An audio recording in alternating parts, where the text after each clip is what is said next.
Bonjour à tous, ravi de vous retrouver. On reste en France ce matin car je vous emmène dans votre bureau de tabac qui est en passe de remplacer votre trésorerie. Et oui, depuis hier, le tabac est aussi le lieu où les Français pourront payer une grande partie de leurs factures. Cantine, crèche, mais aussi taxes d'habitation et impôts et en espèces jusqu'à 300 €. Ce service s'adresse à tous ceux qui ne disposent pas de compte bancaire en France ou n'ont pas accès à Internet. Et cela concerne donc 500 000 personnes en France. Au total, 2 millions de factures pourront être réglées par ce biais. L'État s'adapte à tous, main dans la main, avec les 5100 bureaux de tabac qui jouent le jeu. Et au passage, se diversifient intelligemment puisque leur vente baisse et crée du lien social. Les tabacs ont été préférés, sachez-le, à la Poste qui était également candidate. Merci beaucoup à Iris Vinquer qui a illustré mon propos ce matin.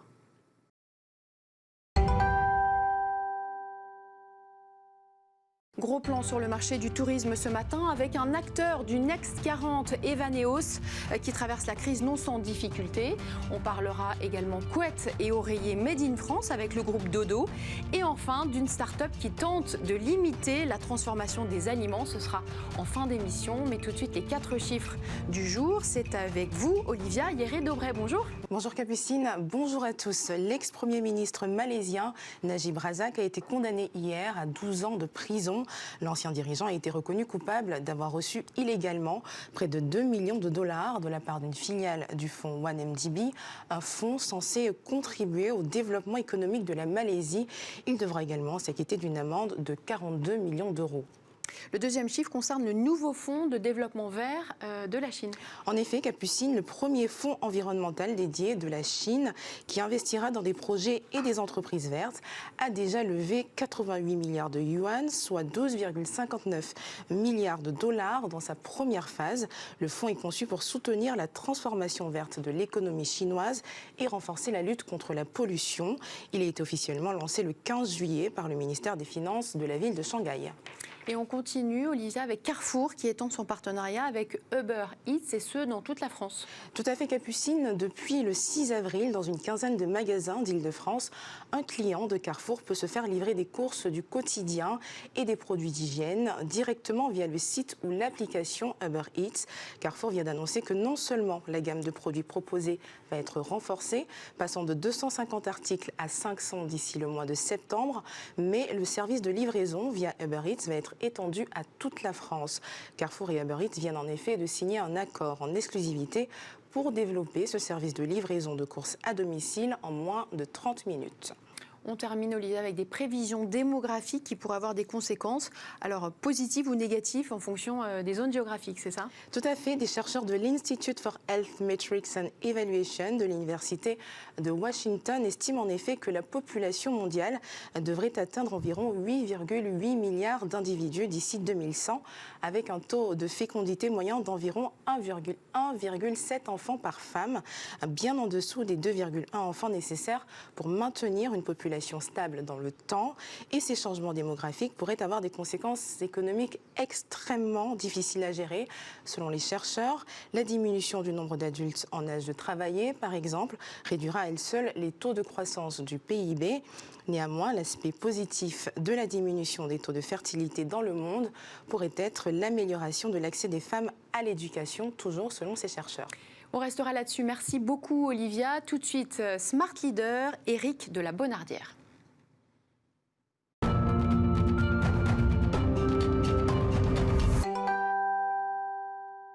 Bonjour et bienvenue, Éric Labonardière, vous êtes le patron d'Evaneos, une start-up qui appartient au Next 40, devenu un acteur quasi incontournable du domaine du tourisme. C'est une dizaine d'années, c'est ça? Vous êtes lancé? Ça fait 11 ans. 11 ans. Ouais. Vous avez eu l'idée de mettre en relation le client final avec les réceptifs dans les destinations dans lesquelles souhaitent voyager les clients. Vous êtes donc une plateforme de voyage. Alors aujourd'hui, une bonne partie de la planète est fermée au tourisme, les avions sont cloués au sol. Comment est-ce que vous vivez cette période compliquée depuis le 17 mars ? Exactement. Alors l'idée de base d'Evaneo, c'est de faire voyager les voyageurs dans le monde entier grâce à l'expertise locale. On les met en direct, en relation avec un réceptif qui connaît par cœur son pays et ils construisent avec eux des voyages sur mesure. Et on est extrêmement dépendant évidemment des ouvertures de frontières et des fermetures, et notamment en dehors de l'Europe. 90% quasiment de nos voyageurs partaient en dehors de l'Europe. Donc depuis, je dirais, le début du confinement en France, en tout cas pour le marché français, parce que ça a eu lieu à d'autres moments sur d'autres marchés dans lesquels on opère, le tourisme s'est arrêté. Déjà, il a fallu annuler et reporter les voyages qui étaient prévus dans les semaines et mois qui suivaient le début du confinement. Et ensuite, il faut faire face à une baisse de l'activité qui est très forte, parce qu'aujourd'hui, les voyageurs ne se projettent pas dans la construction d'un voyage. Ils ne savent pas quand est-ce qu'ils pourront aller en Thaïlande, au Costa Rica. Alors, un peu plus facilement en France, en Espagne, en Italie. Mais aujourd'hui, l'incertitude est extrêmement forte. Donc, depuis le début du confinement et même avant, puisque quand ça a démarré en Chine, les questions se posaient déjà en fait sur la réouverture des frontières, sur la fermeture des frontières. J'ai oublié de préciser que donc Gus était avec nous aujourd'hui. Tout à fait. Il est tellement là tous les jours. Donc Gus, directeur général du cabinet Circle Stratégie, donc qui participe à cette interview. Tout à fait. Voilà, donc j'avais une question pour toi. En tant qu'entrepreneur, il y a la crise, mais après, c'est quoi les opportunités que vous voyez derrière la crise ? Parce qu'il y en a pour vous.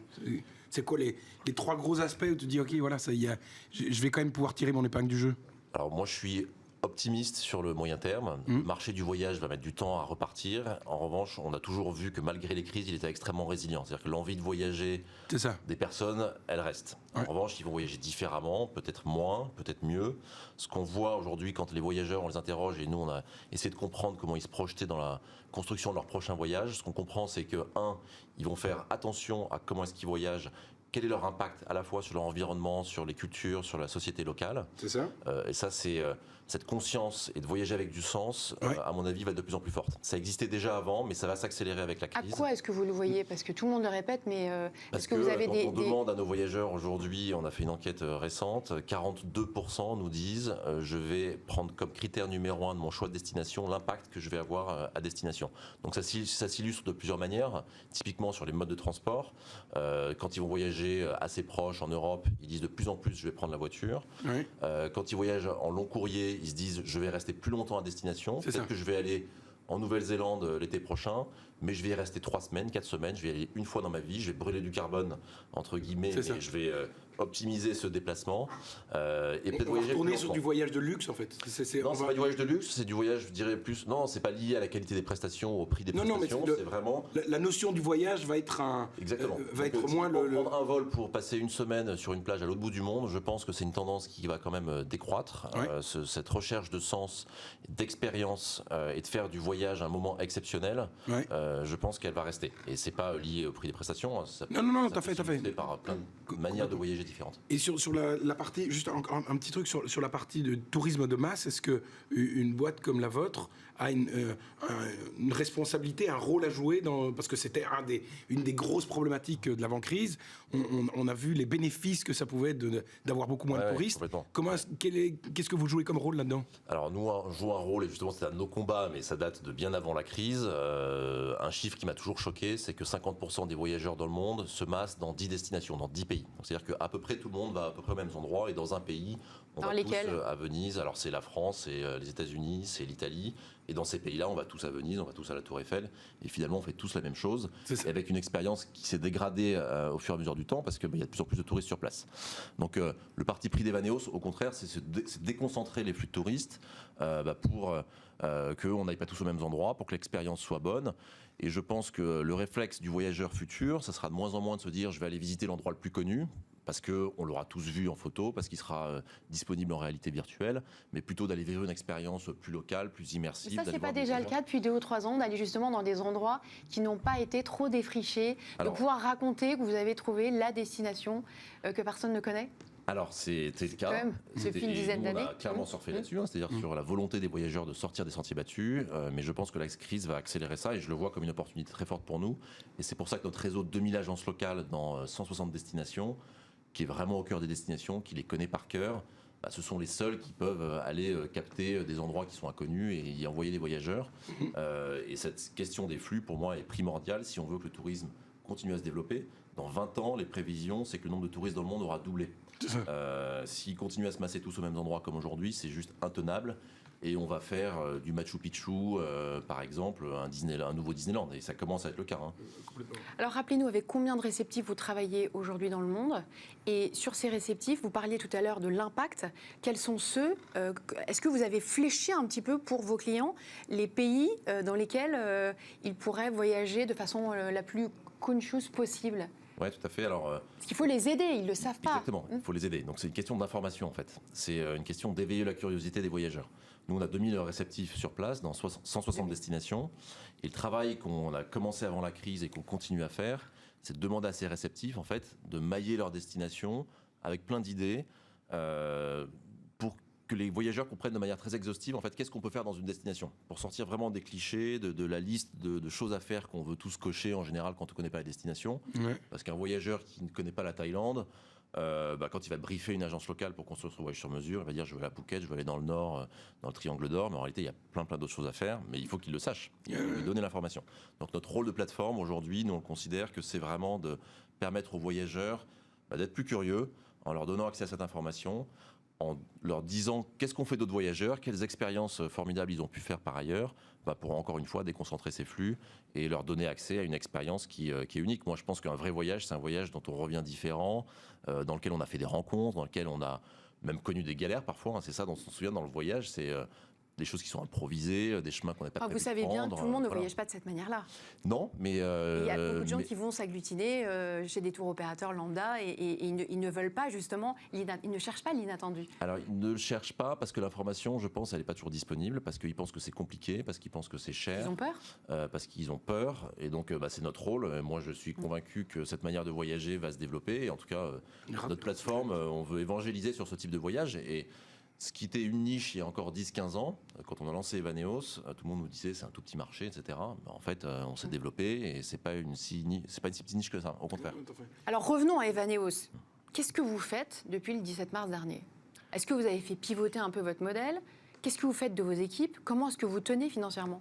Alors, on a fait beaucoup de choses. La première chose qu'on a faite, c'est déjà de contacter tous nos voyageurs qui avaient un voyage prévu dans les semaines qui arrivaient. Donc, il a fallu leur demander en fait, de reporter leur voyage.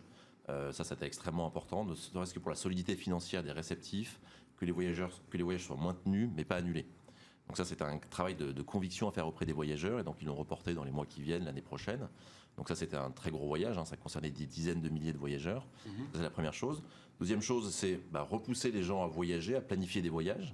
Donc ça, pour ça, il faut déjà rendre les conditions d'annulation plus flexibles. On peut comprendre les voyageurs qui ont peur de réserver un voyage en Thaïlande aujourd'hui. Je reprends la Thaïlande, mais ça pourrait être l'une des 160 destinations.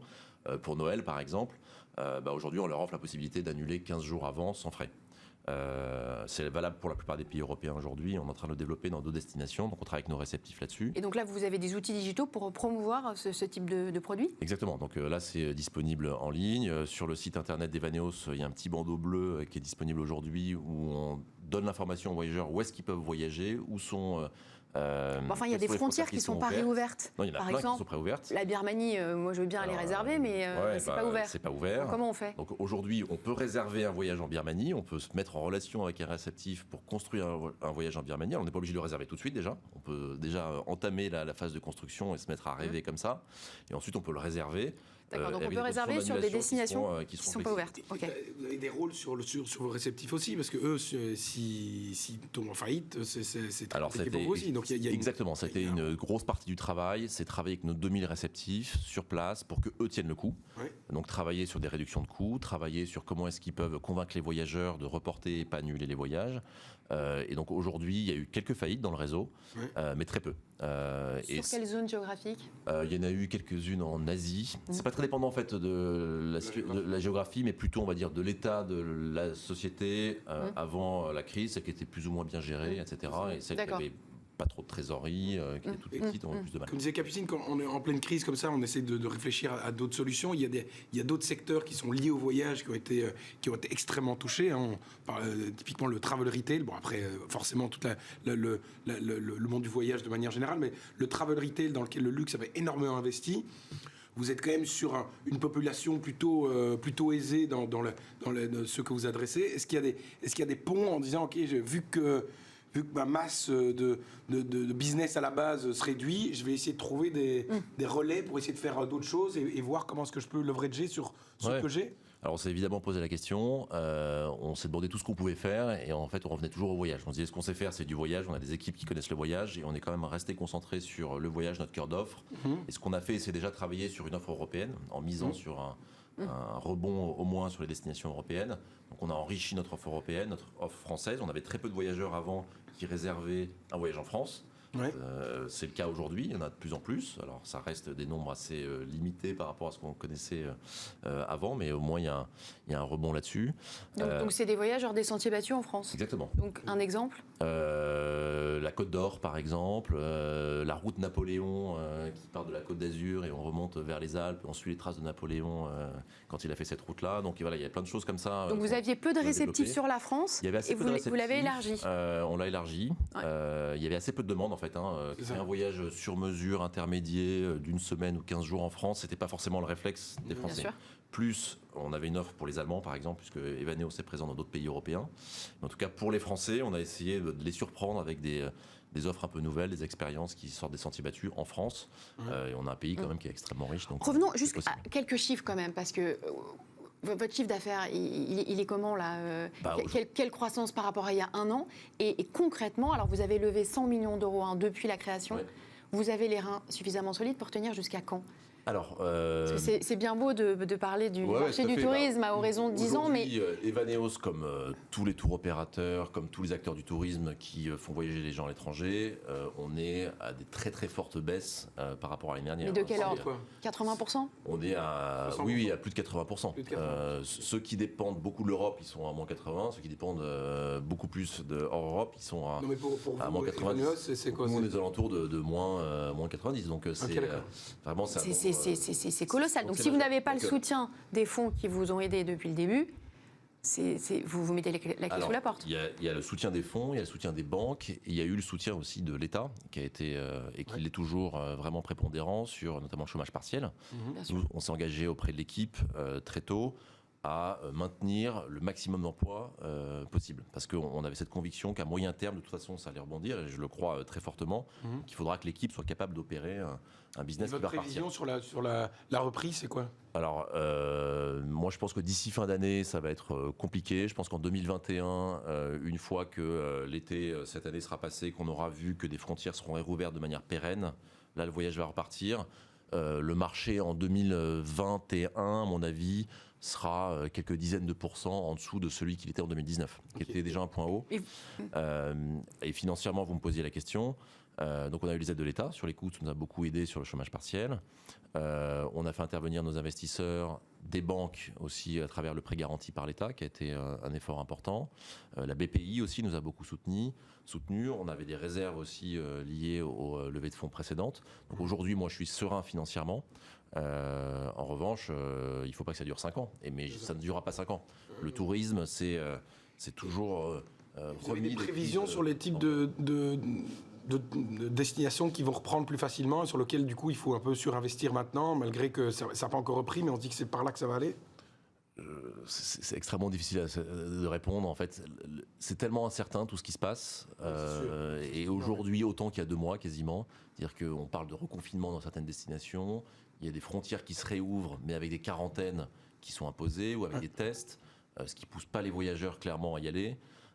Donc c'est extrêmement dur. Donc le voyage local, c'est quelque chose sur lequel vous investissez pour l'instant, quoi. Tout à fait. Ouais, ouais. Okay. Quel est votre regard sur la faillite de certains acteurs du tourisme récente ?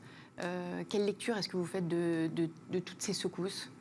Alors, les acteurs qui ont fait faillite, et je pense à l'année dernière, il y en a un très gros anglais qui a fait faillite, qui était un acteur majeur on va dire, du tourisme standardisé. Parce que du coup, on a 7 acteurs, ensuite on a cette crise, on a des voyageurs qui sont inquiets, il y a une forme de fébrilité et de fragilité en même temps. Et comment est-ce que vous vous situez au milieu de tout ça ? Moi, je pense que c'est compliqué quand on a une offre très standardisée, avec une valeur ajoutée qui est, on va dire, moyenne, qui n'offre pas une expérience qui soit forte, unique, irréplicable. Ouais. C'est compliqué. Et cet acteur qui a fait faillite l'année dernière, qui en plus a eu du mal à se digitaliser, à proposer ses offres en ligne, a clairement souffert de tout ça.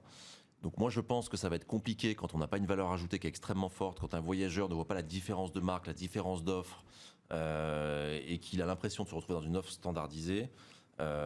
C'est compliqué. Donc je pense que le vrai enjeu de tous les acteurs du tourisme aujourd'hui, c'est d'aller trouver une différence, une expérience, et c'est ça que les voyageurs vont vouloir. C'est pas que le prix. Le voyage, c'est vraiment un achat. C'est pas un achat d'impulsion, c'est un achat qu'on prépare, c'est un achat sur lequel on a envie d'investir. C'est un moment un peu unique dans l'année. Donc le prix n'est pas l'unique variable de choix d'un voyageur, et le sera de moins en moins, je pense. On l'a dit, 2000 réceptifs dans le monde. Comment est-ce que vous avez travaillé avec eux depuis ces 3 mois? Comment est-ce que vous comptez tisser des liens avec eux? Je pense, je sais pas, je suis accro de la Birmanie, mais en Birmanie par exemple, comment est-ce que vous travaillez avec eux? Je veux dire, le pays est fermé depuis 4 mois, il n'est pas prêt de se réouvrir. Donc, est-ce que vous êtes en contact constant avec eux? Et est-ce que vous travaillez sur vous en avez profité pour travailler sur de nouveaux programmes, pour aller peut-être aller un peu plus loin dans ce que vous proposez et dans ce que propose? Oui, alors, ça, l'avenir on a été en contact permanent avec tous nos réceptifs partout dans le monde depuis le début de la crise, en leur offrant vraiment un support de formation et d'aide pour qu'ils survivent à la crise. Parce qu'eux aussi sont très inquiets. Et ils sont très inquiets. En France, finalement, les Français voyagent cet été en France. En revanche, en Birmanie, les Birmans ne voyagent pas en Birmanie. C'est-à-dire que les acteurs qui dépendent du tourisme en Birmanie dépendent à 100% des étrangers qui viennent.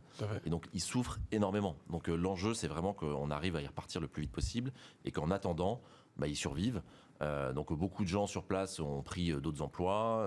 Ils survivent comme ils peuvent. Et nous, on sera avec eux, à leur côté, dès que les frontières vont réouvrir, pour investir en marketing, pour leur envoyer le maximum de voyageurs possible. C'est ça. Ce qu'on a beaucoup travaillé, ce qu'on va continuer à travailler, c'était qu'avant la crise, mais on est en train de l'amplifier, c'est comment est-ce qu'on peut offrir une expérience aux voyageurs qui soit responsable. Et ça, moi, j'y crois très fortement et ça va s'amplifier encore plus.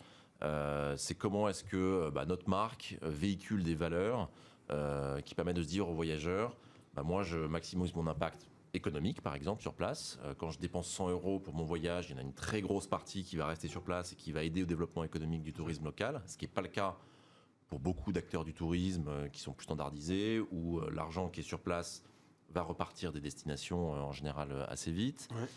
C'est comment est-ce que je diminue mon impact environnemental, comment est-ce que j'utilise des transports, peut-être pas, justement on parlait de la lenteur tout à l'heure, comment est-ce que je fais pour pas forcément prendre un vol local, mais plutôt me déplacer en bateau, en minibus quand c'est possible, plutôt que prendre un avion.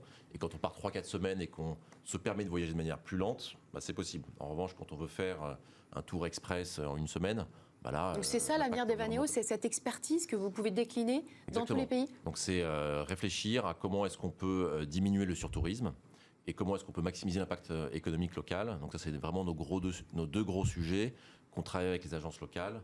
Et il faut les embarquer dans cette vision, parce que certaines l'ont depuis le début quand elles sont créées. Qu'est-ce qu'elles en pensent, justement?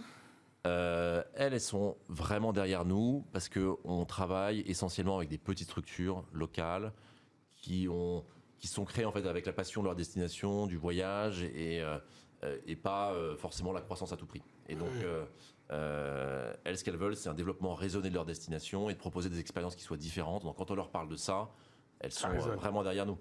Et pour l'illustrer, en tout cas, nous, on se crée des exigences qui sont assez fortes. On est en train d'entrer dans un processus de certification B Corp. Ok. Il n'y en a pas beaucoup, mais... Il n'y a pas beaucoup, pas beaucoup de boîtes en France qui ont réussi à l'avoir. Aux États-Unis, c'est quand même beaucoup plus développé.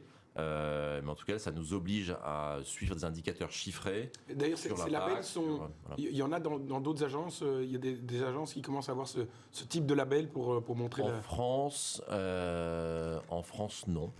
Il y a d'autres labels qui existent, spécifiques au tourisme ou qui sont franco-français. Nous, on a fait le choix d'un label qui est mondial, qui donnera une visibilité aussi à l'ensemble de nos actions plus internationales. Okay, on va s'arrêter là. Oui. Merci beaucoup Éric Labonnardière. Je rappelle que vous êtes le patron d'Evaneos. Merci d'être venu. On enchaîne tout de suite avec Smart Tomorrow.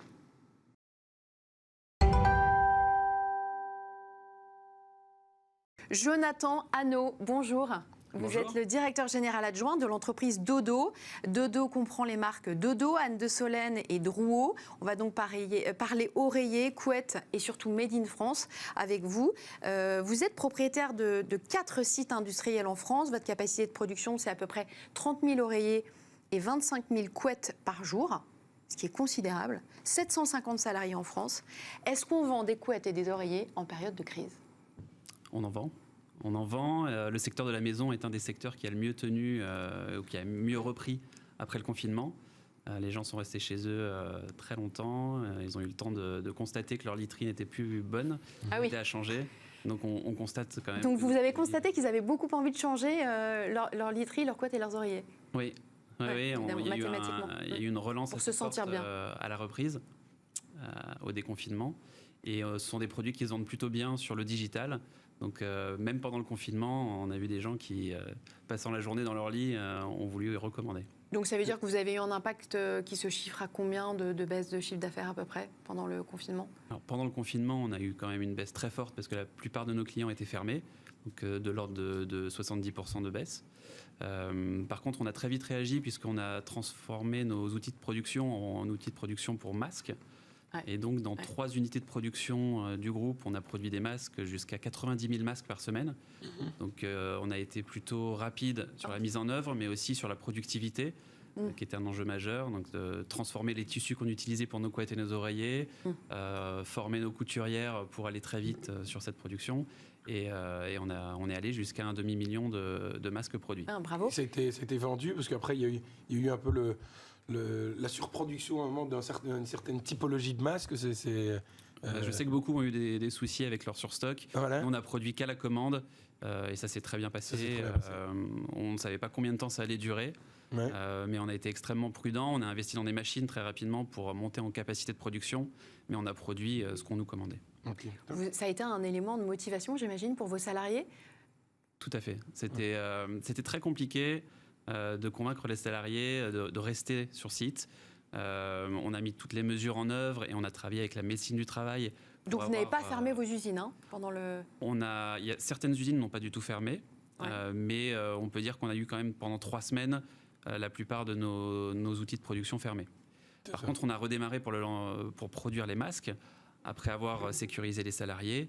Et le fait de revenir pour produire des masques, c'est certain, ça les a motivés beaucoup plus que pour une production classique. Ils se sont sentis concernés par un effort global vis-à-vis du pays. Vous parliez de l'offre digitale dans le secteur, les pure players, c'est un des acteurs qui vient un peu vous mordre le mollet, ou bien comment est-ce que ça se passe?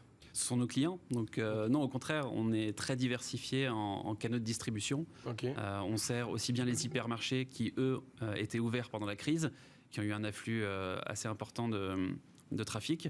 On a eu les hôtels qui, eux, étaient fermés. On a les vendeurs de literie qui étaient fermés également. Mais on a toute la partie digitale avec des très gros pure players, mais aussi des clients qui ont des magasins à la base, mais qui ont su développer leur site internet. Ok, donc les pure players, c'est des partenaires, parce qu'ils arrivent tout doucement avec des produits propres et des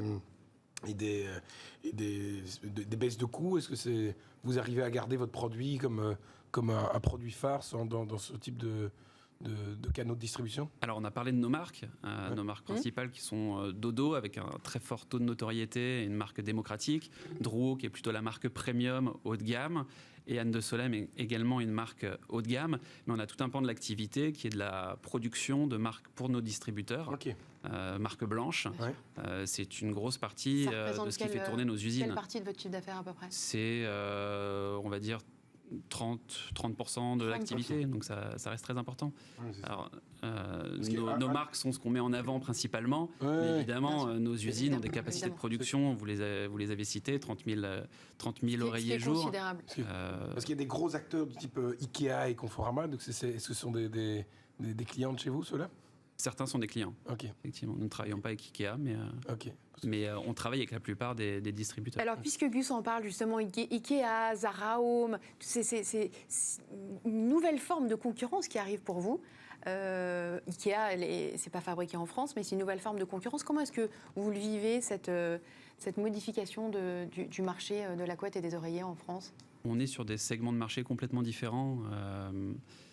on est sur des une produits clientèle qui complètement ne différente. durent pas dans le temps, on est sur des produits qui sont roulés, compressés, Il n'aura- avec une qualité complètement différente. Évidemment, mais il n'en demeure pas moins que c'est une concurrence et que cette entrée de gamme est une concurrence pour vous. Alors, on aurait pu faire le choix de développer notre outil industriel et de l'adapter Ouais. pour en faire nos clients. Ouais. Ce ne sont pas des concurrents, finalement, ce sont des clients Ouais, qu'on ouais. choisit ou qu'on De distribuer ou on est pas. capable d'adresser ou non.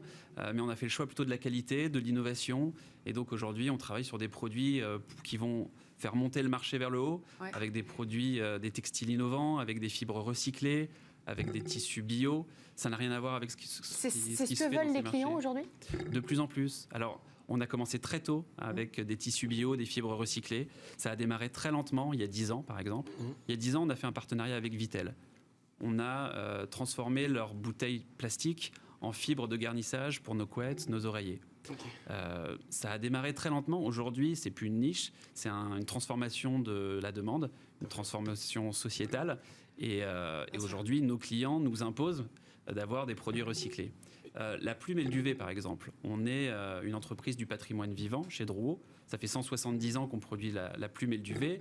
Et on nous a toujours demandé de la matière neuve.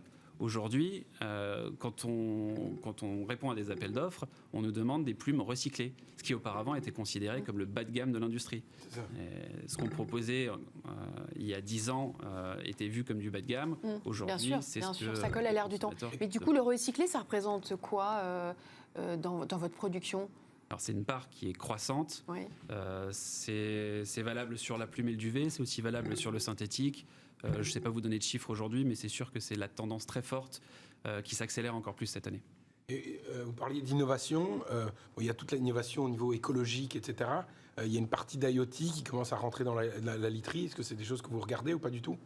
On l'a regardé, on a lancé un oreiller connecté qui mesure vos mouvements pendant la nuit. Ouais.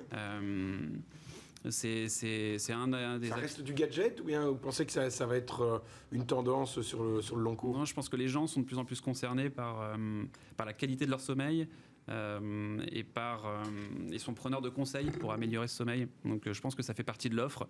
Maintenant, c'est une niche sur le marché. C'est ça. Okay. Et vous restez très concentré du coup sur votre core business. On peut prendre une industrie qui n'a rien à voir, mais on prend un Dassault par exemple. Dassault qui faisait des moteurs. Ils ont fait Dassault Systèmes qui est aujourd'hui la boîte qui fait survivre Dassault, hein, parce que sans ça, il y aurait plus de Dassault. La partie, est-ce que vous essayez de voir des choses qui pourraient être connectes, parce que vous êtes quand même vous avez une assise sur un marché qui est important. Est-ce que vous voyez des choses connexes qui pourraient être sur lesquelles vous pourriez vous développer? Il y a deux choses. Il y a toute la croissance externe qu'on a opérée ces 15 dernières années, qui allait sur le développement du sommeil et du cocooning de façon générale. Donc notre cœur de métier, c'est la production en France de couettes et d'oreillers, mais on a développé du linge de maison, on a développé du pyjama, du homeware, on a développé un parc de magasins également. Mais après, rien que sur la partie couettes et oreillers, aujourd'hui on ne vend pas seulement un produit, on vend aussi tout un service à nos clients. On les conseille, notamment sur le digital. On a une équipe dédiée pour les aider à vendre nos produits sur le digital. C'est une vente complètement différente et habituellement assez assistée finalement.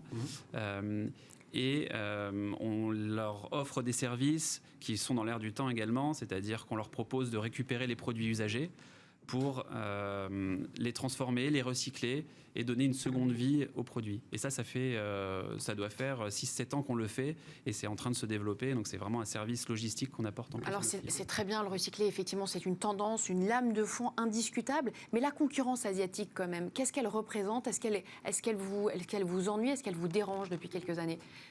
C'est un combat de tous les jours que de faire du en made grande in distribution, France dans le textile. C'est clair, beaucoup sont morts. Seuls ceux qui ont Comment su est-ce que vous innover, faites pour rester survivre agiles, alors? Survivre. On est sur un produit qui est dans le textile, mais qui est un peu particulier parce qu'il est très volumineux. Donc déjà, ça, c'est une barrière à l'entrée importante, même si ça ne nous protège pas complètement sur tous les segments de marché et la concurrence progresse également. Mais on transporte beaucoup d'air et donc c'est très coûteux. C'est aussi coûteux à stocker. Et donc notre force, c'est de stocker pour nos clients et de leur donner cette agilité d'ajuster les commandes par rapport à leur vente. Donc ils n'ont pas besoin de commander des containers qui viennent de très loin et de les stocker de façon incertaine pendant des mois et des mois. On réagit vite. Après, l'innovation nous aide à la fois dans les produits, sur des produits éco-responsables, sur des produits techniques, mais aussi Je vous aide. Est-ce que vous avez accru votre rentabilité ces dernières années grâce à ces innovations? Est-ce que justement la concurrence asiatique, chinoise, elle ne compte plus parce que vous vous appuyez sur l'économie circulaire, sur le bio, sur l'innovation? Non, on ne peut pas dire que la concurrence asiatique ou même d'Europe de l'Est, qui est plus proche, ne compte plus. Mais c'est certain qu'on se bat de plus en plus pour hausser le marché et ne pas se battre sur les premiers prix, sur l'entrée de gamme. Parce que sur certains marchés, effectivement, il n'y a que le prix qui compte. On s'est toujours battu sur nos marques pour donner confiance aux consommateurs et sur la qualité de nos produits et la durabilité. Ce qu'il faut, c'est valoriser vos savoir-faire. Comment est-ce que vous faites? Vous avez raison de parler de savoir-faire parce que c'est compliqué aujourd'hui de parler de textile en France par rapport à un prix, mais aussi par rapport à un savoir-faire qui s'est perdu. Et un des enjeux pour une société qui a 80 ans comme la nôtre chez Dodo ou 170 ans chez Drouot, c'est de transmettre ce savoir-faire de génération en génération. Moi, je représente la 4e génération d'une entreprise, mais qui n'a rien à voir avec celle d'il y a 20 ans, d'il y a 50 ans. Mais c'est une entreprise qui se réinvente en permanence. Et non seulement on est obligé d'avoir cette continuité dans le savoir-faire, mais de se remettre en question et de repenser notre métier. Vous parliez de votre lien avec l'industrie animale. Est-ce que c'est un lien qui est fort? Est-ce que c'est ou bien c'est en fait c'est du stock qui arrive et on ne connaît pas les distributeurs? Comment est-ce que ça se passe à ce niveau-là? Vous parlez des hypermarchés? Non, le duvet et la plume. Oui. Donc la relation avec la filière animale, comment est-ce que ce sont vos poules ou bien comment est-ce que ça se passe? Non, alors c'est pas les poules, c'est des canards, mais on s'entend. Si vous trouvez des poules dans nos produits, c'est qu'on a eu un souci. En Belgique, tu peux trouver beaucoup de choses. Vous pouvez répondre à la question, vous pouvez dire Joker si vous voulez. Non, mais l'industrie agroalimentaire est très forte en France et on a une chance, c'est que la France est un producteur très important au niveau mondial de canards. C'est ça. Et donc on a des approvisionnements de qualité et là aussi finalement on valorise la fin de la chaîne agroalimentaire puisque les plumes et le duvet sont des déchets pour cette industrie que nous on valorise. Et puis je vous invite à voir l'usine du Mans qui est assez extraordinaire sur le fait de récupérer de la plume et du duvet et de le transformer en un matériau noble, blanc. C'est ce qu'on appelle l'or blanc chez nous, et très très volatile, très léger, très aérien. Les problématiques qu'il y a eu sur le bien-être animal là, maintenant, il y a des associations qui sortent des vidéos un peu tous les mois sur le bien-être animal. Vous avez une responsabilité là-dedans. Comment est-ce que vous prenez ce sujet-là? Tout à fait. Déjà, ça passe par la traçabilité. On est capable de vous dire ce qu'a mangé le canard qui, au final, est arrivé chez nous. Okay. C'est extrêmement important. Et le fait d'avoir un approvisionnement français, d'avoir une production de produits finis française, ça rassure tout le monde. Et on est les leaders sur le marché. On ne peut pas se permettre de ne pas avoir cette traçabilité. Okay. Quand on approvisionne des produits qui viennent d'Asie ou d'Europe de l'Est, on a vraiment des doutes. Complètement. On restera là-dessus. Merci beaucoup, Jonathan Hannot. Je rappelle que vous êtes le directeur général adjoint de l'entreprise Dodo. On marque une courte pause et on se retrouve juste après.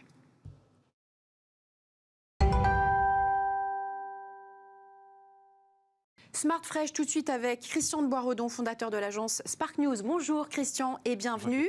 Et avec Aris Christodoulou, fondateur de SIGA. Bonjour et bienvenue. On va écouter Christian et on revient vers vous juste après. Christian, vous nous parlez d'une entreprise que vous avez largement relayée dans les médias via votre agence. C'est un petit peu le Tinder du déchet, c'est ça ? Voilà, exactement. En fait, c'est une entreprise qui a été créée par Olivier Gambari et Pierre Beuret. En fait, le principe d'Inex Circular, le problème auquel ils veulent répondre, c'est qu'il y a énormément d'entreprises ou d'agriculteurs qui produisent des déchets, et de l'autre côté, des gens qui ont besoin de ces déchets comme matière première, et notamment beaucoup pour les biogaz. Le seul problème, c'est que c'est compliqué quand vous cherchez des déchets de savoir qui en a, où, quand, à quel prix, etc. Et donc, cette plateforme en fait permet notamment à des gens comme Engie, Veolia ou d'autres d'identifier les déchets existants les plus proches de leur site de production, ce qui permet de les trouver plus facilement et en plus de réduire les temps de transport parce que quand vous trouvez des déchets qui sont loin, ça coûte plus cher, ça consomme de l'essence pour les faire venir, etc. Donc la solution en fait qu'ils ont apportée, qui est au niveau européen, C'est cette plateforme qu'on surnomme le Tinder des déchets, qui est en fait le leader de la détection des déchets agricoles et industriels au niveau de toute l'Europe. Quand vous cherchez effectivement des déchets, vous notez vous mettez dans la plateforme ce que vous cherchez et ça vous permet de le trouver. Alors jusqu'à maintenant, ça se faisait beaucoup à la main, par téléphone. Enfin, il y a des gens dont c'est le métier de sourcer, de chercher ces déchets. Enfin, c'est incroyable. Hein. Il y a des boîtes avec des centaines de personnes qui font ça toute la journée. Donc, ils sont en train de révolutionner ce système-là. Ils travaillent avec eux. Comment ils les repèrent en fait, c'est beaucoup d'intelligence artificielle. Ils recoupent plus de 5000 sources de données. Donc, les sources officielles, les codes NAF, etc. Ils recoupent avec toutes les informations qu'il y a dans la presse, avec des robots qui vont repérer effectivement un tas de données. Et ça permet effectivement d'avoir une donnée assez fiable. Alors, l'impact de tout ça ? Alors, ce qui est hyper intéressant, c'est qu'aujourd'hui, ils estiment ils ont permis de détecter, donc de valoriser plus d'1 million de tonnes de déchets par an. Ça fait que 3 ans qu'ils existent. C'est une petite boîte, ils sont 10. Ils font 500 000 € de chiffre d'affaires. Ils pensent être rentables l'année prochaine. Ils ont des grosses ambitions. Et voilà, en tout cas, c'est une très belle boîte. On les a présentés à pas mal d'entreprises comme L'Oréal et autres, avec qui il y a des belles choses qui sont en train de se passer. Merci beaucoup Christian, vous restez évidemment avec nous pour parler de SIGA avec vous, Haris Christodoulou. Vous êtes donc le fondateur de SIGA, une start-up qui analyse le degré de transformation des aliments. Après 3 années de recherche et une levée de fonds d'1 million d'euros auprès d'ailleurs de Newfund et de BPI, vous avez lancé votre application mobile, je précise, qui est gratuite, et ce juste en sortie de confinement, le 15 mai. Comment est-ce qu'elle fonctionne et à quoi est-ce qu'elle sert cette appli ? Alors, aujourd'hui, on a perdu le goût des vrais aliments. Il est devenu très difficile de repérer ces vrais aliments et d'avoir un critère qualitatif pour les identifier. Donc, quand on s'intéresse aux aliments, on se rend compte aujourd'hui dans les études scientifiques que le degré de transformation est sans doute le critère le plus pertinent pour mesurer la qualité des aliments. On a donc publié une méthodologie scientifique, telle que vous le disiez, après 3 ans de travaux dans la revue scientifique internationale Food and Function, qui aujourd'hui est mise à disposition du grand public à travers une application dont la vocation est de nous permettre à toutes et à tous de mieux manger. Mais comment est-ce que vous l'avez créée, cette méthodologie ? Alors on l'a faite avec un certain nombre de scientifiques. Aujourd'hui, on a un comité d'experts avec des chercheurs en médecine, en nutrition, en alimentation, des sociologues également, qui nous ont accompagnés dans l'établissement de cette méthodologie. Alors cette appli, je l'ai dit, elle est gratuite. Du coup, quel est le business model ? Alors elle est gratuite, non seulement, mais aussi il n'y a aucune récolte d'informations sur les consommateurs. Elle est mise à disposition gratuitement sans récolte d'informations. Et le business model, en fait, porte sur l'accompagnement que l'on propose aux professionnels de l'industrie agroalimentaire pour les accompagner à améliorer concrètement leurs recettes, le potentiel santé des aliments qu'ils mettent à disposition des consommateurs. C'est là où c'est intéressant. Du coup, donnez-nous un exemple. Quel type d'industriel est-ce que vous accompagnez ? Alors, tout type d'industriel, on va travailler à la fois avec les professionnels producteurs, des petites PME jusqu'aux plus grands industriels, à l'instar de Marie, par exemple, sur ses plats cuisinés. Et on va travailler également avec les distributeurs. Donc, sur leur marque propre, à la manière dont on travaille avec les industriels, mais également dans l'accompagnement à la sélection des marques nationales, quand eux vont chercher des grandes marques pour les mettre dans les rayons aux consommateurs. Certaines enseignes vont déjà plus loin puisqu'elles proposent aussi de faire toute transparence sur le niveau de transformation des aliments qu'ils distribuent dans leurs rayons en mettant à disposition ce score dans des applications sur leur site e-commerce. Ça veut dire que concrètement, vous faites un audit des produits qui sont vendus par telle ou telle marque, vous constatez que c'est trop transformé, donc mauvais pour la santé, et vous les accompagnez pour qu'elles s'améliorent sur ce plan-là. Oui, tout à fait. Mais elles en ont envie ? Alors aujourd'hui, il y a une nécessité, c'est un impératif de santé publique. On a justement un objectif inscrit au PNNS de diminution de 20% de la consommation d'aliments ultra transformés pour les Français, du fait des nombreuses études épidémiologiques qui présentent des résultats délétères associés à la surconsommation d'aliments ultra transformés. Surpoids, obésité, diabète, cancer, maladies cardiovasculaires. Donc oui, il y a une nécessité de venir travailler sur le niveau de transformation de l'offre et il y a une prise de conscience aujourd'hui de l'industrie agroalimentaire quant à la nécessité de travailler sur cet axe. Moi, j'ai une question de béotien. En fait, qu'est-ce qui fait que le fait de transformer est mauvais pour la santé? C'est parce qu'on rajoute des choses ou parce qu'on dégrade la matière première? Alors il y a un double effet, effectivement, c'est ce que vous suggériez, on va dégrader la matière première. En fait, c'est ce qu'on appelle l'effet matrice. Un aliment a une matrice et lorsque je vais le déstructurer, je vais altérer son potentiel santé. L'exemple le plus simple, sans doute, est celui de la pomme. Je n'ai pas le même potentiel santé entre la pomme, sa purée ou son fructose que j'aurais extrait. Donc, on va avoir non seulement un effet de dégradation de l'aliment, mais après, on va avoir adjonction de ces ingrédients ainsi purifiés, dénaturés, qui sont remis dans des recettes. Et c'est ce type d'ingrédients dont on cherche à limiter l'usage dans l'industrie aujourd'hui. Je reviens à l'aspect business et à vos clients. Vous avez signé un partenariat avec Franprix en 2017, je crois. Oui. Un autre, dont vous avez parlé de Marie, il y a aussi Michel et Augustin. Comment est-ce que vous les séduisez? Qu'est-ce que vous leur promettez? Qu'est-ce qui fait qu'ils ont envie de dépenser de l'argent pour travailler avec vous? Alors aujourd'hui, les marques avec lesquelles on travaille, que ce soit distributeurs ou producteurs, sont sans doute des marques extrêmement engagées pour leurs clients. Et justement, on parlait de cette prise de conscience, il y a une volonté de l'industrie que de pouvoir apporter des aliments qui ont un meilleur potentiel santé à leurs clients. Donc on part de loin, hein. Aujourd'hui, dans les rayons, on estime qu'on est à peu près à 65-66% d'aliments ultra transformés, donc extrêmement compliqué de s'y retrouver. Bonne nouvelle, dans chaque rayon, il y a aussi des aliments qui ne sont pas ultra transformés et c'est ce sur quoi on agit avec justement ces clients. Est-ce que vous avez pu chiffrer le retour sur investissement pour ces marques? Alors aujourd'hui, je ne l'ai pas chiffré. C'est bien ce que vous leur vendez pourtant. Alors, eux perçoivent justement une nécessité, une volonté du consommateur que de consommer des aliments de meilleure qualité. Ça fait une bonne dizaine d'années aujourd'hui qu'on parle de clean labeling, qu'on pointe du doigt certains ingrédients, les additifs. Par ailleurs, donc il y a une réelle volonté du consommateur que de se réapproprier son alimentation et on le sait, c'est particulièrement lié à la santé. On estime dans le monde qu'on a à peu près 60 millions de morts par an, 11 millions seraient dus à une mauvaise alimentation. Donc il est temps d'agir justement sur l'alimentation. On l'a vu aussi lors de la crise du Covid. Malheureusement, la majorité des personnes décédées ou même qui sont allées en réanimation présentaient souvent des comorbidités, c'est-à-dire qu'on avait d'autres maladies chroniques qui étaient sous-jacentes et très souvent liées à l'alimentation, type diabète de type 2, surpoids, obésité. Quelle est la réaction des industriels, champions de la malbouffe? Comment est-ce qu'ils vous voient? Quel est votre lien avec eux? Alors, moi, je n'ai pas prétention à ne pas échanger avec certains industriels. Nous, on parle avec l'ensemble de l'industrie, on parle avec les interprofessions. Notre volonté est justement de pouvoir évangéliser sur ce sujet le marché. C'est ce qu'on a fait pendant plus de 3 ans. Désormais, on a une industrie agroalimentaire qui est bien au fait de cette problématique. Et donc, j'ose espérer que l'ensemble des industriels et même les plus gros faiseurs d'aliments ultra transformés se mettront à produire des aliments de meilleure qualité. En 15 secondes, certains industriels, justement, disent que des classifications comme les vôtres ne font pas baisser les maladies chroniques. Qu'est-ce que vous leur répondez? Comme l'on présente les études scientifiques qui suggéreraient ces résultats. Je n'ai pas lu ceci dans la science. Ce que je lis aujourd'hui, c'est plus de 40 études épidémiologiques qui démontrent des effets délétères à la surconsommation d'aliments ultra transformés. Merci beaucoup Aris Christodoulou. Je rappelle que vous êtes le fondateur de SIGA. Merci d'être venu sur ce plateau. Merci Christian de Boisredon, fondateur de l'agence Spark News. Smart Up, c'est terminé. Merci de nous avoir suivis. Vous retrouvez tout de suite Stéphane Soumier qui interviewe Éric Carrel, le fondateur de Weezings. Très bonne journée et à demain.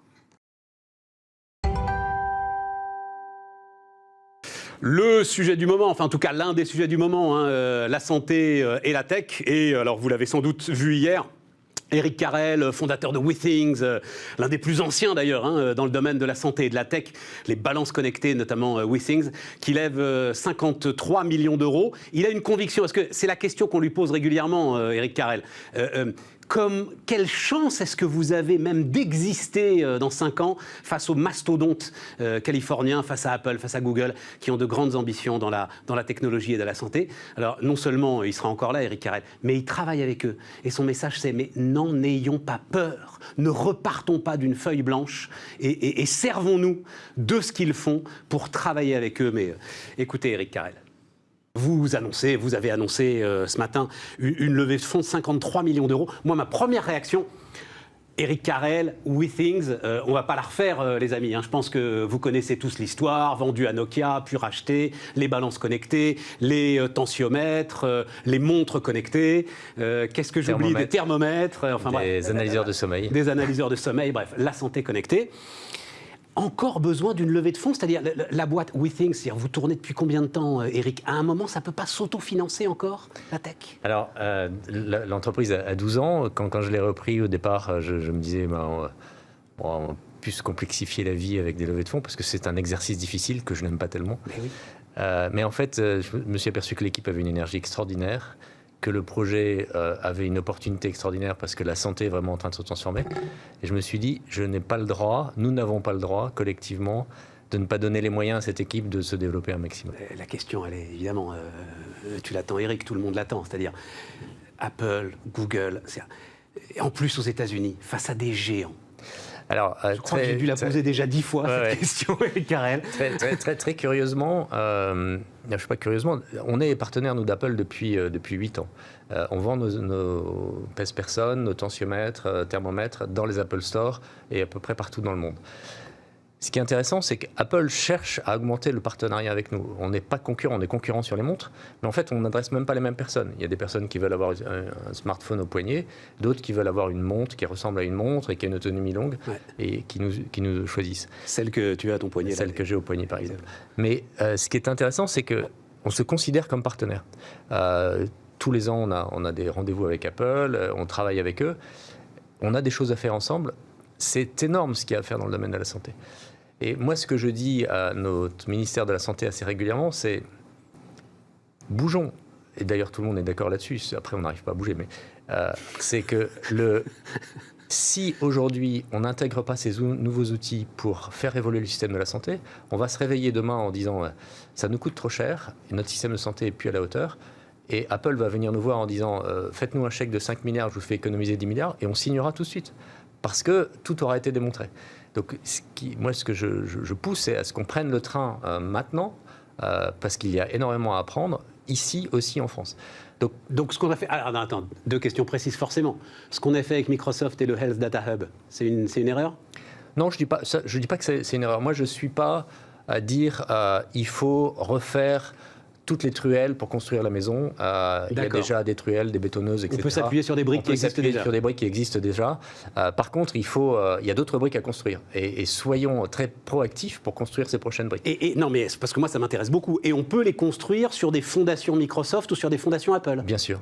Bien sûr, ou Amazon. À la fin, ils vont pas t'aspirer, ils vont pas... Non, je crois que le monde est plus compliqué que ça. C'est-à-dire qu'on reste propriétaire de ces données. On a notre Scientific Advisory Board, là, qu'on vient d'annoncer également, un monsieur qui a été conseiller d'Obama, qui s'appelle John Alamka, et qui est aussi directeur de la plateforme de la Mayo Clinic, qui est la plus grande plateforme d'hôpitaux du monde. Ce monsieur nous racontait il n'y a pas longtemps qu'il utilise les plateformes de Google pour sauvegarder ses données de tous ses hôpitaux et qu'il fait attention à l'anonymisation des données, aux droits de Google, etc. Mais lui, il crée de la valeur avec la data science au-dessus de ça. Il a une équipe au-dessus, mais il ne va pas refaire les stockages, il ne va pas refaire toutes les choses. Il y a une puissance de serveur, une puissance de calcul, et donc il faut l'utiliser. Et qui est la meilleure au monde, quoi. Donc, c'est-à-dire que moi, je pense vraiment que ça, c'est important. C'est-à-dire que quand on fait quelque chose... si j'ai envie de construire quelque chose, je ne vais pas reconstruire tous les outils pour le construire. Sinon, j'en ai pour 3 siècles et je serai toujours en retard. Au contraire, le monde avance et donc il faut s'appuyer sur ce qui existe et sur les meilleurs outils. Et donc, alors, quand même, pareil, stop Covid. Le fait de vouloir justement le faire soi-même, ça, alors pour le coup, c'était une erreur. Alors, je ne dis pas que c'était une erreur parce qu'il y a l'acceptabilité par le milieu politique et la population. Et on a vu... tout le bruit ambiant qu'il y a eu autour de ça. Moi, je suis très en colère du fait qu'il y a eu autant de mal de dit de cette application. Nous, on est proactifs dedans, pas pour l'application elle-même, mais pour le faire dans des montres de main, pour que des personnes qui n'ont pas de smartphone puissent également être suivies.